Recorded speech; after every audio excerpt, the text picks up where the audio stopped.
Sebanyak 396 rider dari 48 klub trail kabupaten kota di Aceh, Sumatera Utara, dan Jakarta berjibaku pada ajang Jetrix keempat yang berlangsung selama 2 hari di lintasan pegunungan di wilayah Kabupaten Biren.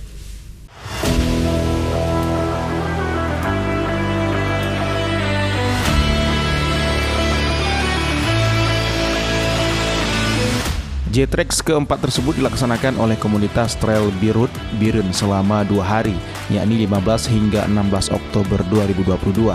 Kegiatan ini dalam rangka menyemarakan hari ulang tahun ke-23 Kabupaten Biren.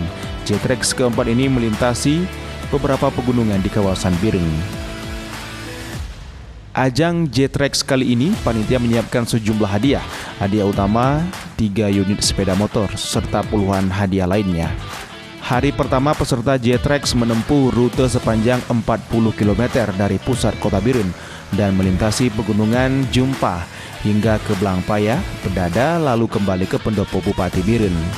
Untuk rute hari kedua, dari Pendopo Bupati Biren ikut melintas perbukitan objek wisata Telaga Maneh dan beberapa ruas yang menantang di perbatasan Juli. Para riders yang melintasi rute tanjakan Ketua Limpol, kawasan Aluano, Kecamatan Pedada sempat kewalahan melintasi bukit-bukit yang begitu terjal dan berlumpur serta diguyur hujan. Namun dengan kerjasama tim, mereka berhasil menaklukkan tanjakan tersebut. Dari Kabupaten Biren, Musradi iNews melaporkan.